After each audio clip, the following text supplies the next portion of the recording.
He was born on a stormy night and spent the rest of his life trying to tame lightning. Not a king, not a general, not a billionaire. A thin man with deep-set eyes who found it easier to speak in formulas and flashes of light than to converse with other human beings. His legend sounds like a parable. He gave the world the current that powers our homes, pointed the way toward radio and wireless energy transmission, and died alone in a dark hotel room, nearly penniless, talking to pigeons. This is the story of a man whose life looked like one long electrical discharge, blindingly bright and incredibly lonely. The child of a thunderstorm. He came into the world in the summer of 1856 in a tiny village tucked between mountains and fields in the old Austro-Hungarian Empire. Today, it's part of Croatia. According to family lore, he was born right at midnight during a violent thunderstorm that crashed over the house. His mother was frightened and said, "This is a bad omen." The midwife replied, "No, he will be a child of light." His father was an Orthodox priest, strict, educated, and determined that his son would eventually put on the same clerical robes. His uncle, a serious, rational man, taught mathematics at a military academy. But the greatest influence on the boy came from his mother. She had no formal schooling but could do things with her hands that looked like magic. She invented and built her own tools, kitchen utensils, and looms. Her memory was phenomenal. She knew long epic songs by heart. Years later, the man he became would say that whatever talent he had for invention came from her. As a child, he developed something that today would probably be described as a strange neurological condition. Whenever someone said a word, apple, house, river, an image of that object would appear before his eyes with such blinding clarity that he couldn't tell where reality ended and the image began. He was haunted by flashes of light and intrusive visions. He would reach out to touch things that weren't really there, then panic when his hand passed through empty air. Out of that misery, sleepless nights, fear, confusion, he gradually shaped his greatest superpower, the ability to construct machines in his head and rotate them there like living 3D models. He grew up in a world where electricity was still a novelty and city streets were lit by gas lamps. But he already felt drawn to the invisible. At school, he stunned teachers with how fast he solved problems in his head and with his exact memory of pages he had read. His classmates copied his work, while he simply closed his eyes and opened a mental book in front of him. His father imagined him at the altar. His son imagined himself among gears, magnets, and spinning coils. As a teenager, he fell gravely ill with cholera and hovered near death. While delirious, he extracted a promise from his father. If he survived, his father would release him from the expectation of a church career. The father agreed, maybe because he believed there was little chance the boy would live. But the boy did. He enrolled in a technical school, then a polytechnic institute, attending lectures on electrical engineering and spending long hours in the laboratory. He was captivated not just by the glow of a bulb, but by the deeper question behind it. Could one make electricity not just flow in a straight line through a wire, but spin like a whirlwind? Could a motor exist without brushes and sparks, driven instead by a rotating magnetic field? His life was not a smooth academic climb. He gambled, and he gambled hard. Card games at night, lost scholarships, clashes with professors, dramatic exits from school. He worked as a draftsman, then as an engineer for telegraph and telephone companies. In one city, he would walk through the park reciting Goethe's Faust aloud. During one of those walks, an idea hit him with the force of revelation. In his mind's eye, he saw magnetic fields spinning around a coil. He stopped, knelt, and drew the first sketch of his future motor in the sand with a stick. Eventually, he joined a large electrical firm connected to the famous light bulb manufacturer who dominated early electric lighting. There, he repaired generators, tweaked equipment, and proposed ways to improve machines' ideas that were often too daring and complicated for management. To him, Europe felt like a field already crowded with other people's names. In 1884, he boarded a ship and headed for the New World, the United States. In his pocket, he carried a few coins, some drawings, and a letter of recommendation addressed to the most famous inventor in America, the man promoting a lighting system based on direct current. Their meeting was like two planets colliding. On one side, a practical businessman inventor who believed every idea had to start making money immediately. On the other, a thin, intense visionary from the old world who saw his projects stretching decades ahead. Our hero went to work for his company, repairing and improving machines late into the night. There is a story, half legend, half truth, that he was promised a large bonus if he succeeded in radically improving the generator efficiency. After months of work, he did exactly that. When he asked about the promised money, the answer was something like, "You don't understand American humor." No bonus ever came. The insult cut deep, and the engineer walked away, vowing never again to be anyone else's employee. At that time, the United States was in the middle of what newspapers later called the War of the Currents. One camp promoted a system that delivered electricity to homes and factories using direct current, relatively safe at low voltage but terribly inefficient over long distances due to energy loss in the wires. The other camp pushed alternating current, which could be stepped up to high voltage for transmission and then stepped down again with transformers. It was cheaper and more practical for large systems, but frightened the public with its deadly voltages and sensationalist headlines. Our eccentric immigrant sided firmly with alternating current. He patented motors and generators based on his idea of a rotating magnetic field. These patents were purchased by a tough businessman from Pittsburgh who was building his own industrial empire around AC power. One man brought imagination, the other brought capital and factories. In 1893, their system lit up the world's Columbian Exposition in Chicago. At night, the fairgrounds transformed into a city of light with thousands of lamps powered by alternating current. The display was both a technical triumph and a kind of theater, and the immigrant engineer found himself at its center. Soon after came a project that became a symbol of the new age, the power station at Niagara Falls. Water roared through turbines, driving generators built on his principles and sending electricity to cities miles away. The victory of AC was sealed. The world began to see him as a magician of electricity. He held public demonstrations where high-frequency current passed through his body without killing him, while glass tubes glowed in his hands without any wires attached. Photographs captured a fragile figure sitting calmly in a room filled with violent forks of lightning. For audiences used to kerosene lamps, it looked like sorcery. Outwardly, he appeared stiff and elegant. He wore well-cut suits, polished shoes, and often white gloves. His hair was neatly combed, his mustache precise. Inside, his mind was a storm. He claimed to sleep only a couple of hours a night. The rest of the time he worked, walked, read, and thought. Instead of notebooks, he relied on his memory. He would assemble a machine in his imagination, run it, notice where parts overheated or wore out, and redesign it, all without touching a pencil. He insisted that between the first idea and the working model there were no rough drafts. What he built in the lab was already the final version he had tested over and over inside his head. At the same time, he had quirks that today would almost certainly be labeled obsessive-compulsive disorder.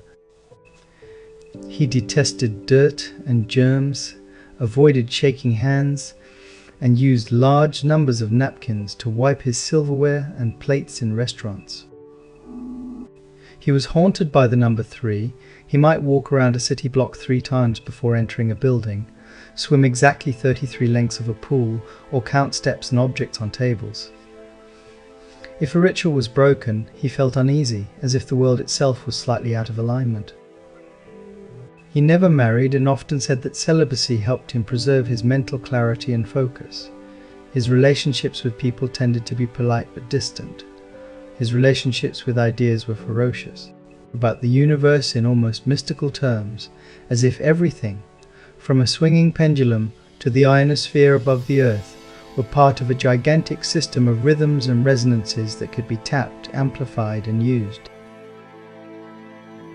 At the height of his fame, he suddenly left glamorous New York and moved to a high-altitude town in Colorado. On a plain outside of town, a strange wooden building rose up, crowned by a tall tower with a copper ball at the top. It looked like a barn crossed with a lighthouse. This was his new laboratory, built for one purpose: huge experiments with coils and wireless energy transmission. Inside, he constructed a monstrous resonant transformer, a coil of wire so large that it wrapped around the room. When he powered it up, the entire building became a stage for artificial storms. The air filled with a deafening crackle. Violet streamers of electricity crawled along the walls. Above the tower, man-made lightning tens of meters long slashed the night sky. Townspeople told stories of flashes visible for miles and thunder that rattled windows on nearby farms. Some claimed that light bulbs in their pockets or hands began to glow without being connected to anything. He also used the Colorado laboratory to experiment with radio waves and to record distant lightning strikes. By carefully measuring signal delays, he concluded that both the Earth and its atmosphere behaved like giant conductors in resonant cavities. Out of these experiments grew an audacious vision, a world system of towers that would transmit messages and energy around the globe without wires. Back in New York, he published a lengthy article describing the future of humanity. In it, he predicted things that sounded almost absurd to many of his contemporaries: collecting energy from the sun, sending voices and images without wires, controlling ships and machines at a distance, even ending wars by making information travel instantly from one side of the world to the other. He managed to convince a powerful banker to fund the first station of his world system. On Long Island, construction began on a circular brick building and a high wooden tower with a domed top. This complex was intended to send signals and maybe even power through the Earth itself. Later generations would know it by a single name: the strange experimental tower that rose above the flat land like a wooden mushroom. But true to form, he wanted more. As soon as work began, he decided to enlarge the project, increase its power, and add long-distance wireless energy transmission to its functions. He set his sights on competing not only with the telegraph of another famous inventor, but also with entire networks of power lines. Money ran out. The banker, already uneasy about the vague business plan, pulled his support. To him, it looked like madness, too expensive, too futuristic, no clear payoff. The laboratory was buried in unpaid bills. In 1917, the tower was demolished and sold for scrap to partially pay the debts. Newspapers whispered that the government had destroyed it to keep it out of enemy hands, but the real reason was painfully simple. The project was broke. After the collapse of the tower project, his life slowly turned into a series of moves from one New York hotel to another. He continued to invent, but his new ideas rarely found backers. The world had shifted toward other technologies: practical radio systems, vacuum tubes, rotating machinery he himself had helped make standard, while he still dreamed of huge resonant towers humming in the night. As years passed, his eccentricities deepened. He tolerated human contact less and less, clinging ever more tightly to his rituals. He might send back a meal because the number of items on the table offended his sense of harmony. He demanded exactly 18 clean linen napkins with dinner. He loved straight lines and symmetry, loathed jewelry, and especially hated pearls. He could refuse to speak to a woman if she wore them. Yet he remained polite and oddly old-fashioned in his manners. Reporters remembered the sight of a tall, painfully thin man emerging from his hotel door every day in a perfectly pressed suit, walking slowly to a nearby park to feed pigeons, then returning to a small room filled with drawings and papers. At night, From that same room, he would write long essays about the future of energy, communication, and peace between nations. Pigeons became a special part of his life. He fed them, treated the injured, and brought sick birds to his room to care for them. One white pigeon, in particular, became the object of an almost mystical affection. He told acquaintances that he loved her as a man loves a woman, and that as long as she lived, his own life had purpose. When the pigeon died, he said that a bright light left his world, and that he felt his real work on earth was finished. In his later life, he lived in a room in the Hotel New Yorker. It was small, cluttered with papers and odd devices, the noise from the city muffled by thick curtains. He still gave interviews, still talked about new inventions that would once again change the world: death rays, devices to control the weather, machines to transmit huge amounts of energy. But investors never came. Meanwhile, the very technologies he had pioneered, alternating current systems, induction motors, radio, were quietly moving the world forward without his direct involvement. Power plants fed cities, factories roared, radios filled homes with music and news. Few of the people flipping switches or turning knobs knew they were living in the future he had tried to describe decades earlier. In January 1943, a maid knocked on the door of his hotel room. For several days, a "Do Not Disturb" sign had hung on the knob. No one had seen him leave. When there was still no answer, she opened the door with a master key and found him lying on the bed, fully dressed, hands clasped. The doctor who arrived pronounced a simple cause of death: heart failure. He was 86 years old. There was little money in his accounts. Newspapers published brief obituaries: great but forgotten inventor dies in New York hotel. They recapped his early triumphs, glossed over his later failures, and moved on to the next day's news. A few days later, government agents entered his room and sealed his papers and effects. The country was at war, and authorities feared that some of his writings might contain details of powerful weapons that could fall into the wrong hands. Ever since, legends have swirled around those boxes of documents. Some are convinced they contained blueprints for impossible superweapons. Others believe they held nothing more than unfinished notes and variations on ideas he had already explored in public. He did not build a global network of wireless electricity. He never saw the age of smartphones and satellite communications, though he dreamed of handheld devices that could send voices and images around the world. But every time someone flicks on a light switch in a modern city, there is a trace of his work in the invisible web of alternating current lines feeding that lamp.